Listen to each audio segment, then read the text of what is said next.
Richard Gisbert, and you're at the Listening Post. This week, those are stars and stripes on that coffin, but you won't see this picture on an American television screen. Deep inside of a parallel universe, Reuters goes in search of news. And why is it that you never really appreciate some people until they leave? Welcome to the Listening Post. We are Al Jazeera's eyes and ears on the global media. Every week, this program will examine how and why the same event can come out so differently, depending on who's doing the reporting. Think of us as a user's guide to the rapidly changing world of global media. And if you don't like the angle on a story, you can report it your way, via computer or mobile phone, as one of our Global Village voices. This week, two presidents on trial, one in a courtroom in Iraq, the other facing the ballot box in the U.S., both top of the agenda for the global news media.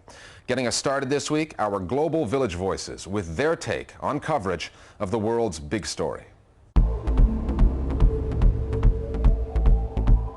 lot of commentators are trying to find the balance, to walk the line between wanting to condemn Saddam Hussein for the atrocities he committed, both in Iraq against his own people, but also in Iran and in Kuwait, but at the same time not wanting to applaud the U.S. at all for their role in making this trial happen. They don't want to applaud the U.S. for invading Iraq to begin with, for how they have conducted the operations in Iraq, or for the trial itself. Capital punishment has a great fascination for the media, and so this has been a world story. In Britain and Europe, we no longer have capital punishment, and the governments and the media and the political class are generally against it. So here, the story of capital punishment itself is the story. In the Arab world, it's different because capital punishment, by and large, is an established fact. So it depends. The story is about what do you think about Saddam Hussein.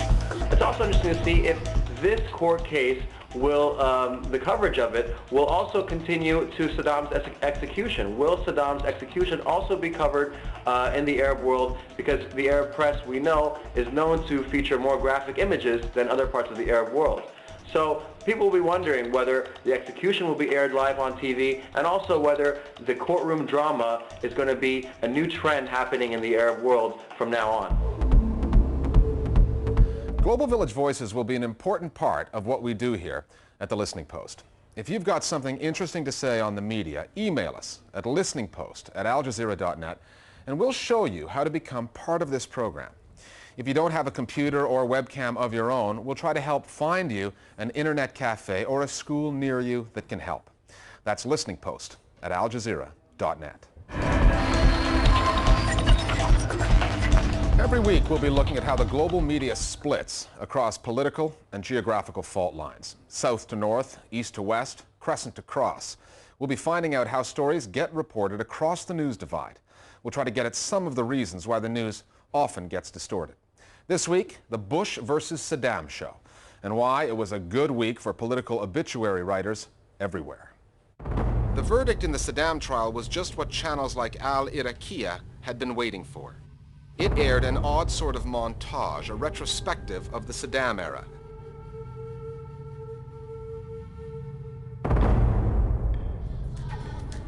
Images of the intimidation by his security forces blended with voices of children singing, "Oh Judge, send him to his execution."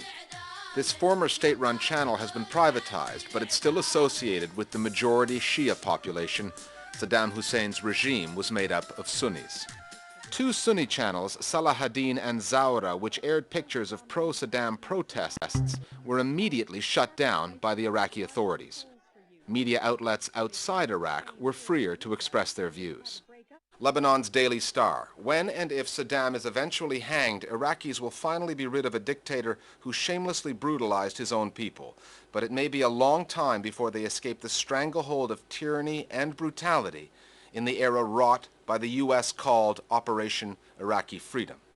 In France, Le Figaro said there was no arguing the verdict, but that the trial gave the impression of legitimizing a military intervention undertaken under false pretenses rather than as the founding act of a state of law after 24 years of dictatorship. Look hard enough at Middle Eastern media these days, particularly state-controlled media, and you'll see some trial balloons that hint at where the Middle East is going. We're starting to see even more favorable advances being made towards Iran, for example. And we're seeing that reciprocated in the Iranian media as well. You know, you have more stories now about MPs or anonymous sources that are talking about the need for stability in the region, to reaching across the Persian-Arab Gulf in order to create alliances, etc. You're starting to see what could be the structure of a new series of alliances in the region as the major power, the United States, clearly starts to try and set a timetable for withdrawing. Much of the commentary from the Middle East simply did not distinguish between the two big stories, the Saddam verdict and the U.S. election.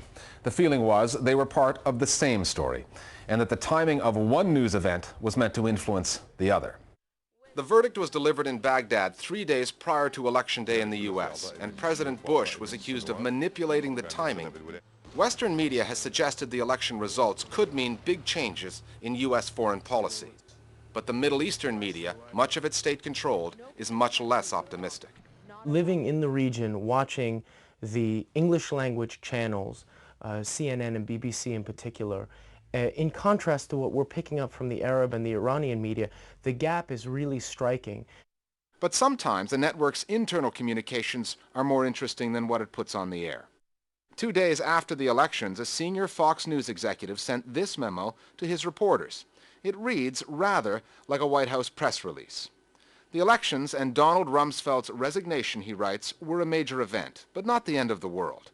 And he told his reporters to be on the lookout for statements from Iraqi insurgents who must be thrilled with the results. Satirical elements in the U.S. media have been having one big long field day with the Bush administration. And they weren't about to give Donald Rumsfeld a free pass on his way out the door. The defense secretary was given the heroic treatment by his boss, but a late-night broadcast on CBS treated him less reverentially. They felt Rumsfeld could use a hand, or two, in dealing with that pesky Pentagon press corps. And yet, this far into the operation... Okay, you've heard some of our Global Village voices. Now let's look at Listening Post video correspondents. Wherever in the world you are, whatever you watch, let us know what you think. And the technology our correspondents use is something all of us can master. This week's media watcher is Danny Schechter, the news dissector. I'm Danny Schechter, your news dissector. I'm one of the creators of MediaChannel.org. I'm a journalist, I'm a writer, I'm a blogger, I'm a filmmaker, I'm a troublemaker. I'm trying to track what's going on in the news every day, writing a counter-narrative as a blog, the News Dissector blog, but also doing longer pieces and regular articles about media trends and issues that aren't really pointed out clearly in my view. One of them is what I wrote about today, which is it struck me that the Bush administration has found a role model for its work and is actually following a game plan that was already created by another government in another part of the world, namely the Bolsheviks. You know, this anti-communist Republican Party seems to be aping the Bolshevik Communist Party of the old Soviet Union and using the same kinds of techniques that were used. They invaded Afghanistan, we invaded Afghanistan. They wiretapped people, we wiretapped people. They tortured people, we torture people. It's sort of almost as if it's a model and some of the same justifications. They had a party line, we have a party line. They used message points, you know, in propaganda. We use message points in propaganda. There are these parallels, but they speak to a level of values, of top-down, authoritarian approaches to politics, contempt for the public, contempt for dissent, contempt for the media and for the press. We're in an environment today where journalism is an endangered species. And that's, I guess, the message I'm preaching. Is anybody listening? Knock, knock. Hello? Keeping an eye on U.S. media, making sure they behave, will keep us busy here at the Listening Post, but we also have a special place on television. News reporting that comes with a government's official seal of approval. So here's our first sampler from the strange world of state-run TV and what passes for news in the Persian Gulf state of Bahrain. One of the lead stories on Bahrain's state-run channel this week focused on an official visit of a delegation from the nearby United Arab Emirates. Now, such visits can be productive, even important, but is it a lead story? Is it really necessary to show the respective delegations exchanging 31 kisses? Is it worth running this story for the first 12 minutes of the newscast? And why the music? Unless, of course, the music is there to drown out what was actually said, to drown out the news. State-run TV. It's just better for you. We're back after the break with a story about the Iraq War and what Americans can't do on television.